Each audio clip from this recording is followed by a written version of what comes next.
economic times have been described over the last, few decades, and that has been when you saw crunches in the Western Hemisphere, when you saw the mortgage crisis in the north, in the global north, when you then saw cash crunches on this side, economies having been starved because of things like corruption, and you think, my goodness, where exactly are we going? And so it's on that precipice that we have this conversation this morning, and we say good morning to you, Jared Oundo. Good morning. Good morning. How are you? Very well. How are you? I'm very fine. You are here? Yes, I'm here. Fantastic. Yes. Welcome to Kenya's biggest conversation. You are in the hot seat. Yeah, many thanks. Ladies and gentlemen, my name is Jared Oundo. For those who are listening to me for the very first time, I'm the National Coordinator of United SME Association of Kenya. Yes, and I'm a young person. Okay. All of those things. Yes. It's like one happy sandwich, and we're happy for it. Yes. All right, Jared, you're the chairperson of the National Association of SMEs. I'm the National Coordinator. I'm the SG.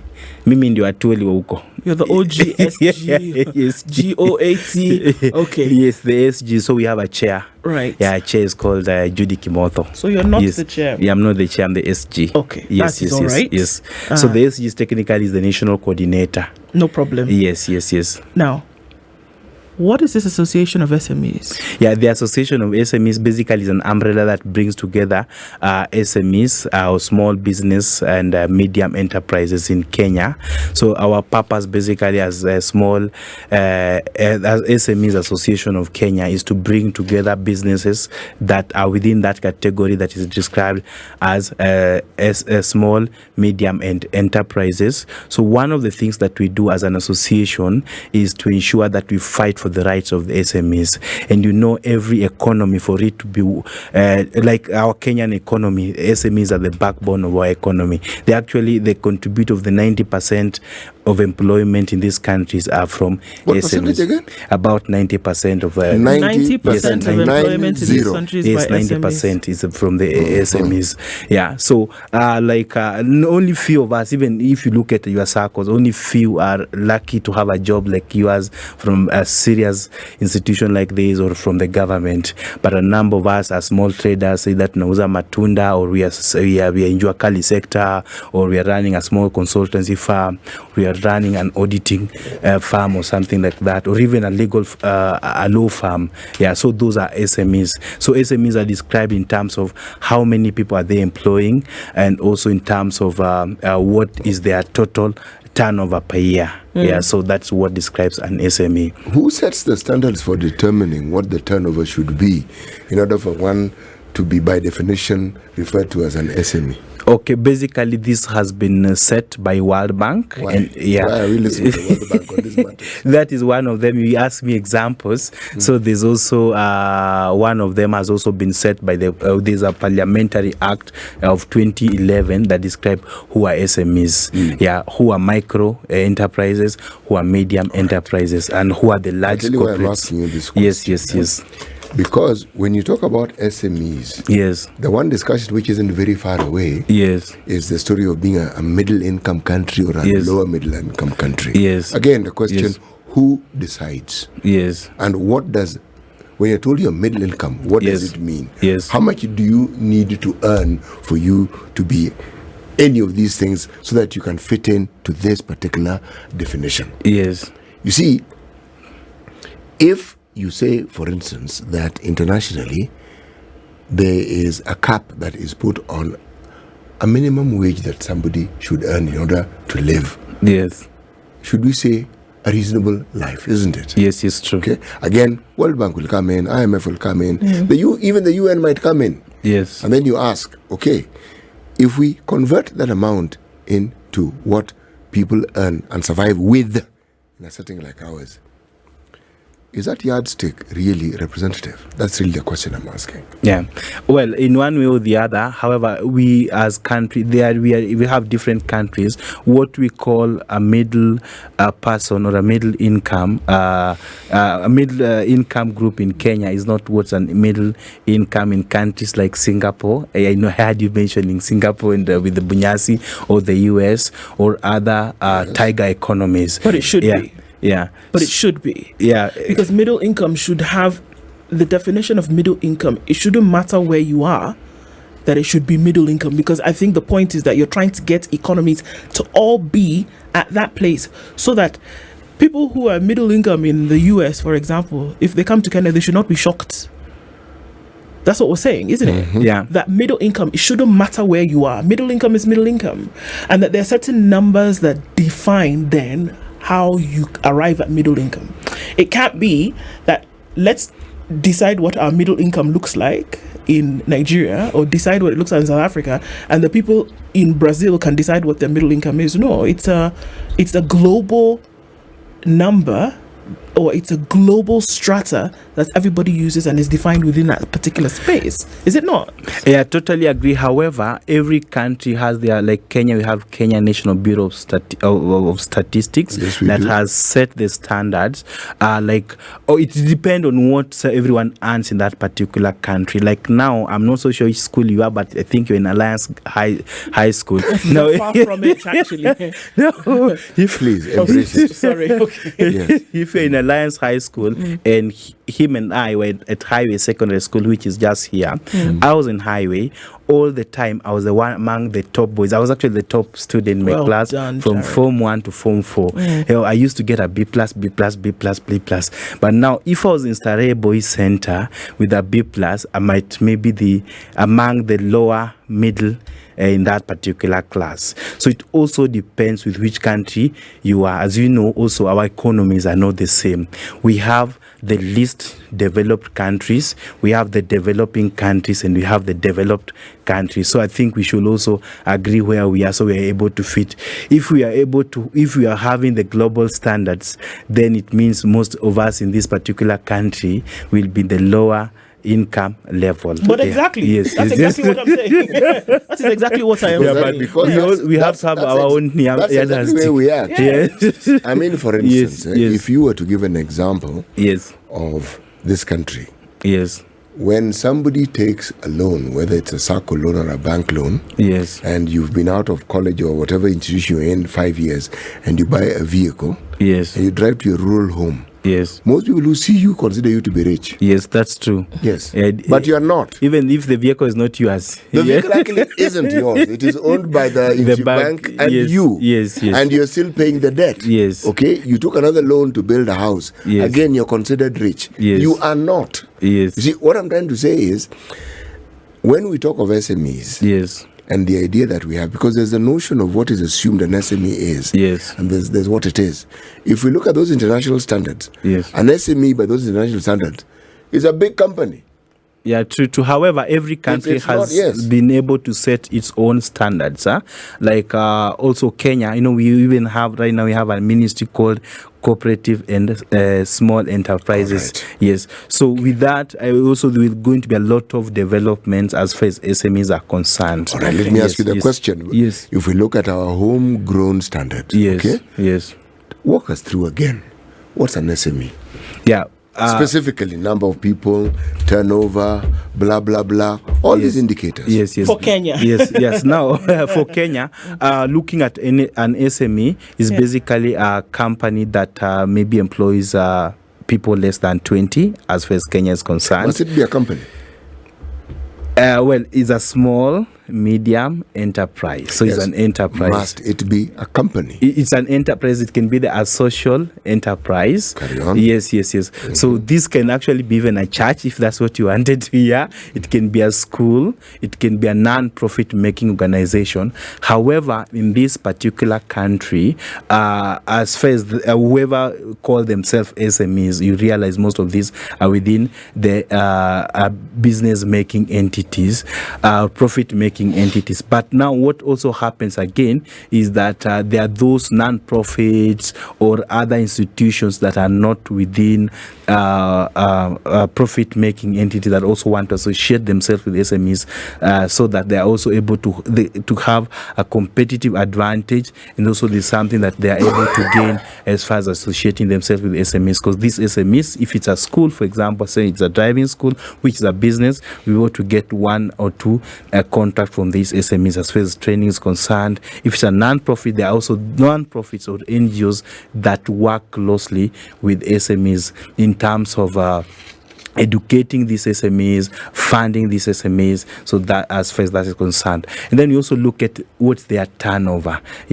SMEs or we talk about from like at least 100,000 going onwards to about 5 million. That's described to be a medium, rather a small business. Then there's a micro. The value of the business, the turnover of the business. Yes, both work hand in hand. Yes. Yeah, you cannot be a small business and you have 100 employees. Like if, let's say, your turnover is just 5 million Kenya shillings per year. So how much will you be paying? Let's assume you have 5 employees. You give them what's the minimum wage bill? Let's say 15,000 or 16,000 thereabout.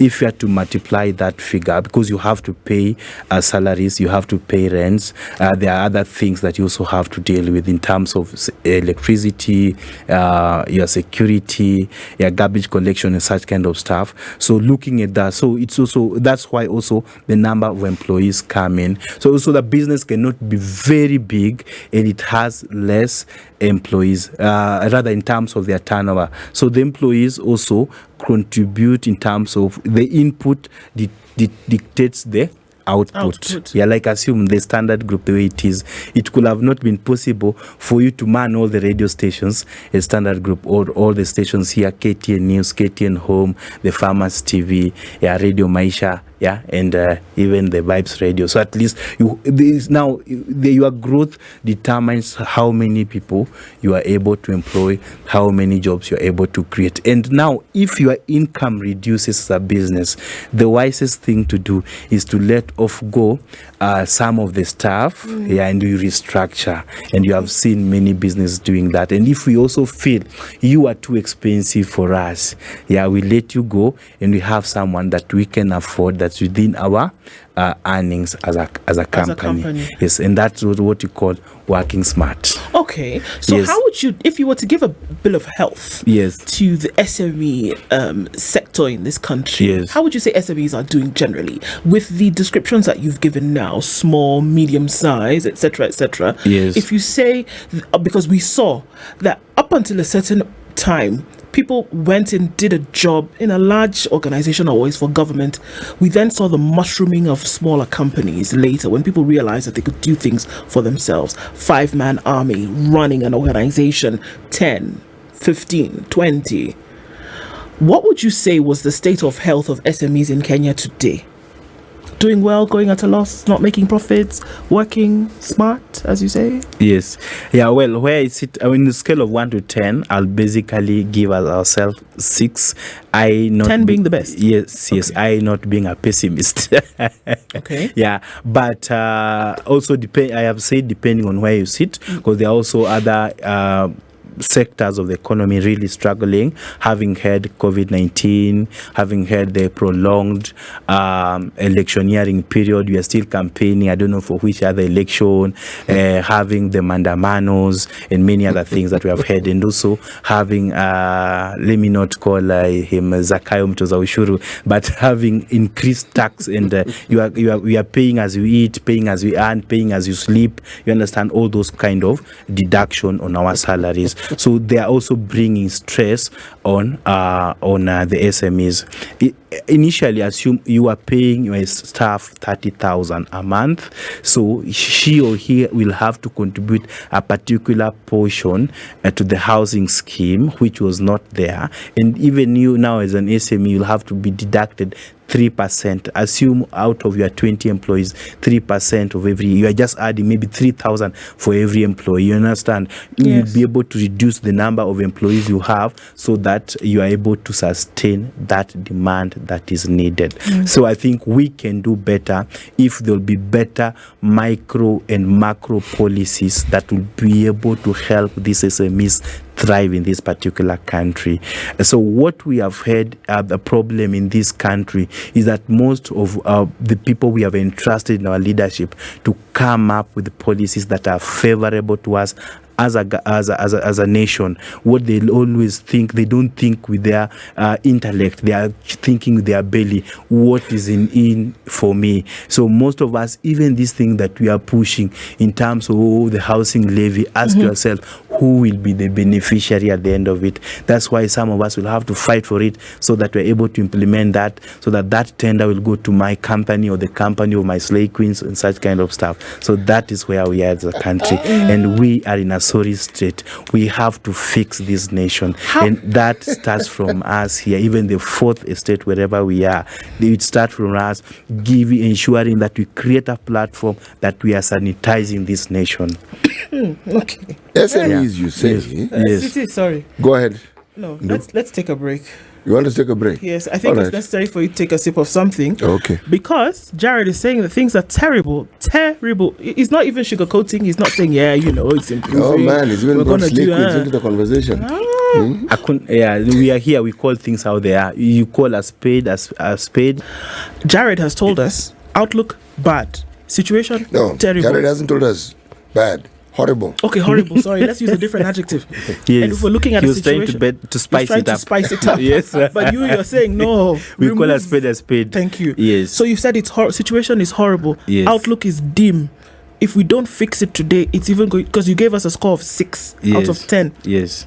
If we don't start to fix things today, even this place where we're telling young people to go and invest in and start to whatever is not going to exist. Yeah, true. Why? But everybody's telling us that things are looking okay and that you can start to, build businesses, because that's essentially what Not we're only saying, just right? build businesses, but from the bottom up. Yeah. Yeah. That's what we're telling young people today, right? Yeah. If you happen to have done some kind of tertiary course, even if it's not university, you can actually start your own business. But you are saying other things need to be done in order for this business that you want to build to actually survive. Yes. What? Yeah, we need to have real support, not just support in terms of tutatenga bilioni 50, tutapeana hustler fund, we'll do that. No, you need to have practical things, not just Like that. what, for instance, Jared? We need to say we are going to give young people loans, we are going to give them grants, and make that process of getting those loans or grants Jared, easy, not really complicated. Jared, we have a hustler fund.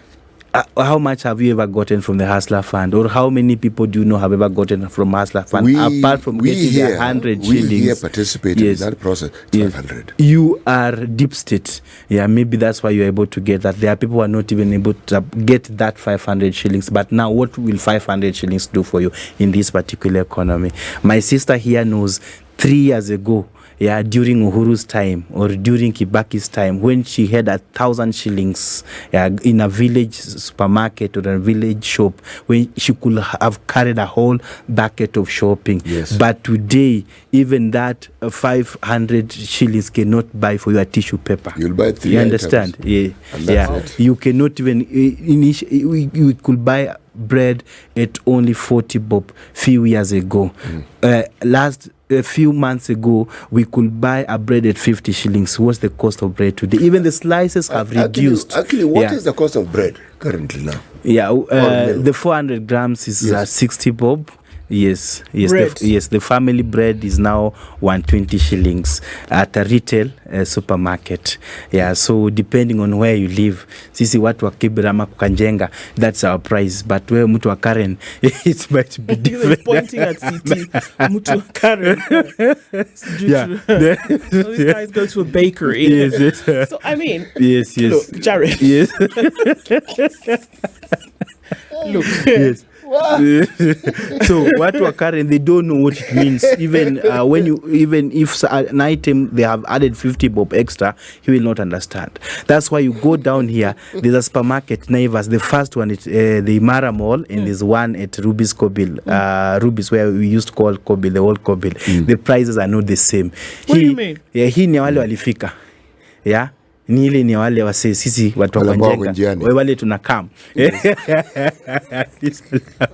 Yeah, so the prices are not the same, and even the shops, of course, the shops down there, the things are more expensive than the supermarkets, because even the cost of doing business has become harder.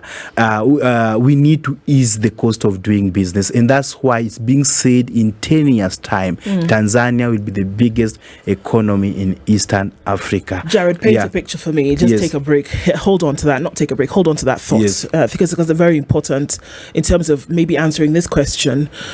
Paint a picture for me then. A young man or young woman today once says, okay, fine, you've said the job market is saturated, right? Yes. There's very little, maybe if you don't know somebody, I mean, because this is the reality, right? If you don't know somebody, the chances of you looking at the newspaper and applying for a job and you getting the job are slim to none. Yes, right? That's just the reality of the situation that we're in. So this person makes a decision to start a business. What you're telling me today is it is going to be very difficult for many things to happen, because we've heard one of the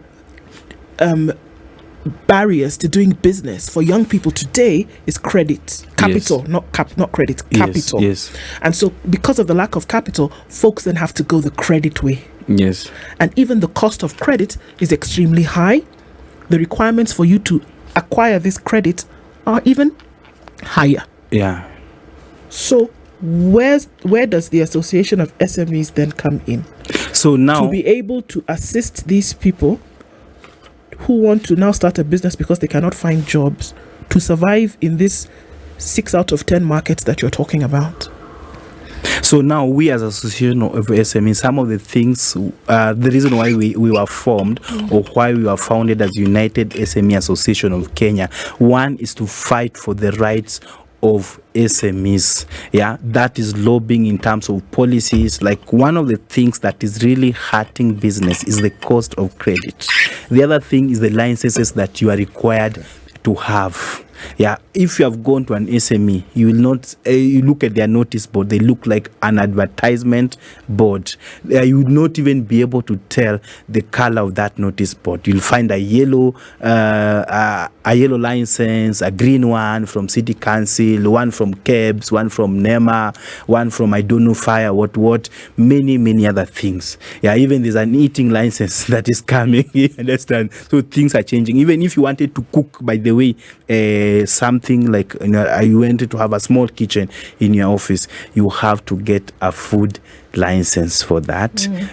So one of the things we are trying to fight as SME Association of Kenya, lobby for, is that we should reduce the number of licenses that are needed to operate, because every license here costs a lot of money, and that money could have been used to be able to buy stock for the business or be able to inject capital in the business. And then the other thing, there's a lot of Max Weber bureaucracy. If you wanted even this license, how to pay to the cost of the license? What is a Max Weber?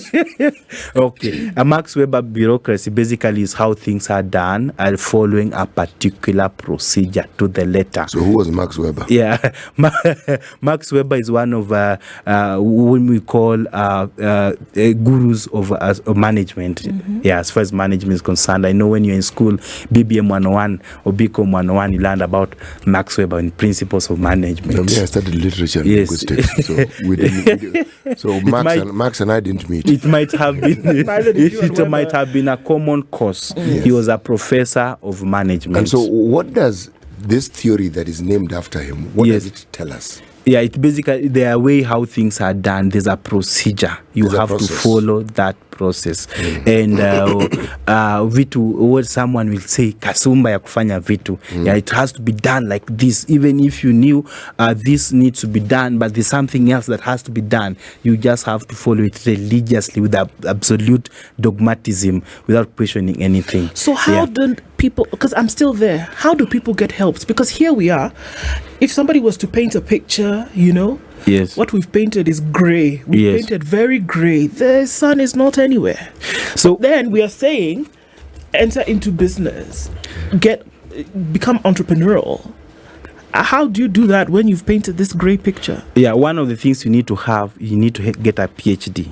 Yeah, a PhD here is prayer, hard work, and determination. Some of those offices, you will never get help if you don't have grace, if you have not prayed. Yeah, just like when I was registering, for example, I ran another international NGO called Jubilant Stewards of Africa. When I started the process, it took me 8 years to register Jubilant Stewards of Africa as an NGO. I didn't know the process. I didn't have the money, and then how you are also taken around, but the money was also not a lot. So I started as a CBO. I didn't have the information, but I've known one thing I learned here at then KTN. For me, this is what we call Transform Kenya, right? Information is power, and that information is important for your transformation. So if you have the right information, so you need to write one. Pray for grace, because I understand the where I work myself or what I do. I don't do it because of Jared. Yes, I do it because of my Father who is in heaven. And it's not me, it's not by my power, neither by my... It's not by might. It's by my might. It's by His own grace. Sure. Because there's a time you don't have that energy, but you have to call that energy. My sister, you will always say that, oh, mi ndio nakujanga hiyo radio ni nguvu yangu, niko na show yangu wase wanasikiza. But it's not because of you. It's because God wants to use you for a particular reason. Yeah, you might not be born again. I don't know about your spiritual background, but God has. So now, okay. Wait. I'm not a pastor. The rate he's going to make an altar call. I know at some point, and he's going to send around the offering basket. Yes. But besides prayer, what you wanted to hear is hard work. That the hard work, you need to have a catalyst. But what I hear you saying, Jared, if I can just interject here, beyond this, what I hear you saying is that essentially anybody who is trying to survive in this economy is not going to be able to lean on the support of already instituted structures. It's not going to be able to lean on the support of the government. Yes. It's not going to be able to lean on the promise of a conducive business and working environment. Yes. It's not going to be able to lean on any of those things. And are you saying this based on your experience? That yes, based on my own experience, you have to take your own personal decision. In Kenya today, you have to depend on yourself if you want to survive. Yes, you have to make your own personal decision. This is the way, this is how I'm going to do it, and do thorough research. That's why you need to do what you call a CBA, that's cost benefit analysis, before you undertake a journey. And then sit down and do a SWOT analysis. Ask yourself, what are my strengths? What are my weaknesses? What are the opportunities that are there in the market? And what are the possible threats? And how do I deal with them? And now you sit down and come up with SMART goals. That SMART basically means specific, measurable, attainable, realistic, and time bound. So you need to know, like now, after maybe you retire, I know you are about 17 years and a half. By the time you reach 40, you want to retire. You want to retire at 40.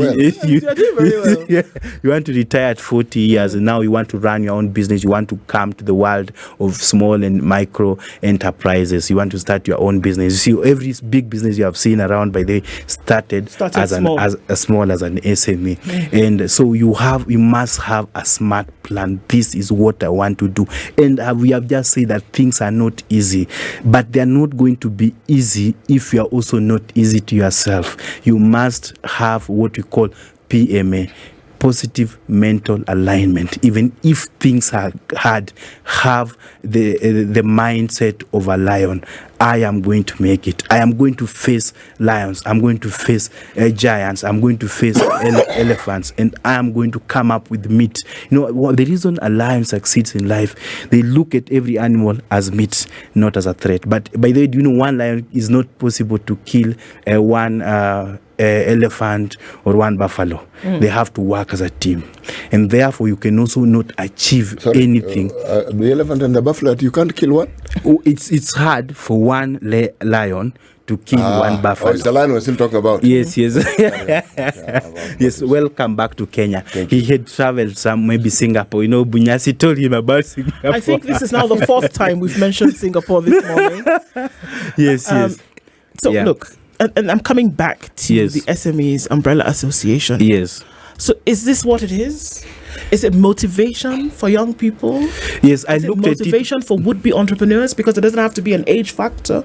It could be that you're older, but you're getting into the entrepreneurial circles. And because if you're saying that today in Kenya's today in Kenya, Yes. that there are structures that have been put in place.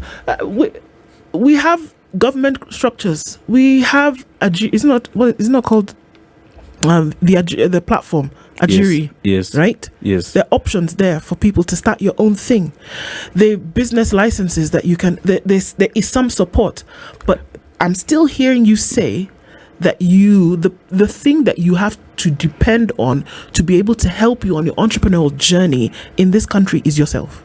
Yes, the first, you are the source of your own salvation. Even if you have not made a decision that I want to be a Christian or want to be a Muslim, that will not happen. So even with this particular success in life, you have to make a decision that I am going to succeed. And you have to see things the way they are, but you need to have to be an optimistic person and look at the glass as half filled and not half empty. And with that particular attitude, you are going to go far. But we should also want to make an appeal to those people in leadership and those people in spaces that they can make changes like you have here with my brother here.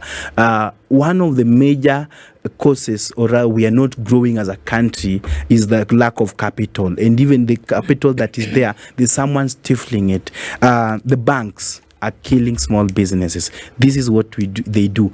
Whenever we were talking about a car, maybe a house or something, you have taken a loan in the bank.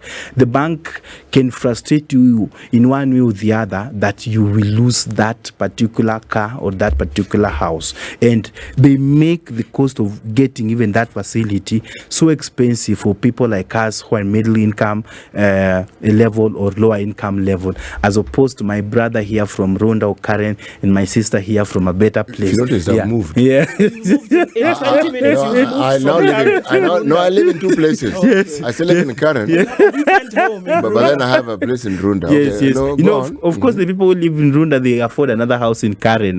The same way, I'm sure you have your house here and another house in Europe. So basically, where Kisumu is Europe. Houses. Yeah, you have another house in Europe. Anyway, whatever basically happens is that we need even the financial institutions. We need to have this conversation. They need to say, look, we are here to help businesses and not to make them suffer. Yes. Jared, there are those who say that 75% of our population are between the age of 18 and 35. Yes.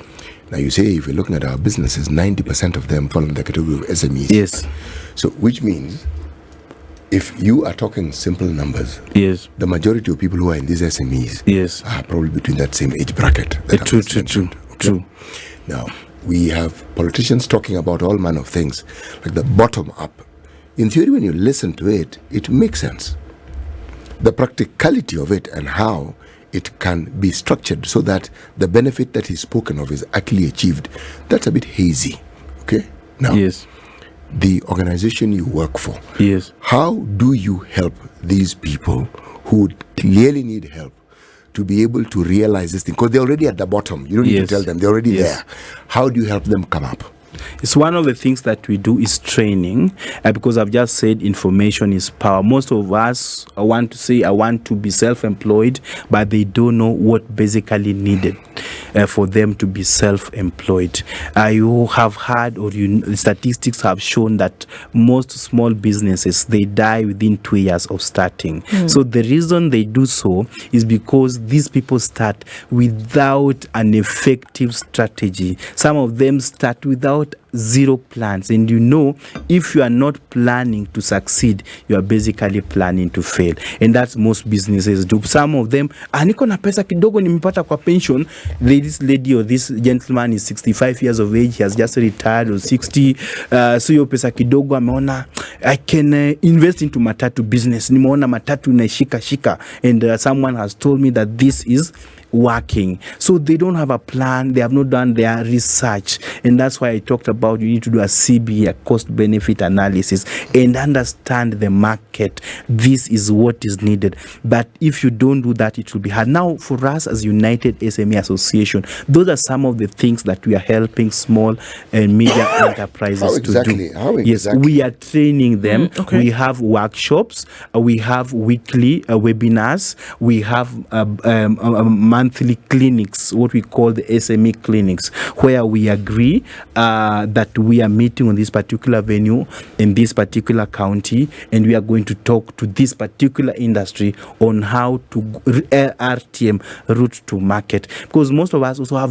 very brilliant ideas, but if those ideas are not properly packaged, you are not able to succeed. The reason you go to the supermarket and buy the Asis brand and leave the other brand is because how it looks like, it's appealing. And even if this was to be highly priced than the other one, and the other one was better, but the kind of how it has been packaged doesn't look good. Yes. How long has the organization been in existence? We are now 1 year old. Yes. The question I was going to ask you, yes, I cannot ask you. Yes. I will ask you next year. Yes. Next year we will be here forever. Yes. We actually saw the gaps in that organization. Yes. So which organization? Jubilant Stewards have been there for 10 years. United SME Association what has I'm been there actually for 1 year. asking is something that for you to think about. Yes. How will you measure success? Yes. How will you know? Now that is a question that need not be answered now, but think about it. Many thanks. I'll put it down. My assistant is somewhere there listening, Dahira Rian, and I'm sure she has put that question together. Yes. So we'll be able to sit together next year. How will it at look time like? this. Immediately, mid-term, and long-term? Yeah. Yes. So we also have our plan. This is what we want to do. By the end, we will be meeting mid of next quarter in Mombasa, and sit down with the other business leaders and be able to put up our strategic plan for the next 5 years. Okay. And some of the things we are doing, like on the 30th June, we are meeting young entrepreneurs, and the entrepreneurs across 10 countries in Africa at Western Hotel, and we'll be appreciating them what they have been doing in what we are calling the Paysetters Award, which basically recognizes small and medium enterprises, not just recognizing them and giving them award, trophies and certificate, but we also training them. And this has been happening for the last 5 years, and that is what actually created the idea behind the United SME Association of Kenya. And last year we had this award, the East African chapter in Kampala Serena Hotel, Uganda. So we are going to do it here in Kenya on the 30th of June at Western Hotel, and it's going to bring together 10 countries of Africa. And most of these the people who run medium-sized enterprises and SMEs, actually young people. However, pia wale watu wamekula chumvi kidogo kama my brother here are They there. can come. But I'm not saying Some he's fundamental, old. yeah. Yes, and actually some fundamental thoughts here that we've had to share, and our time is actually winding down. It's important to talk about some of these things. Yes. Because we talk about the largest part of the population. Yes. And are probably supported the least. So very important conversations to have. We're glad that you got to start that conversation with us this morning, and look forward to an opportunity where that can be done again.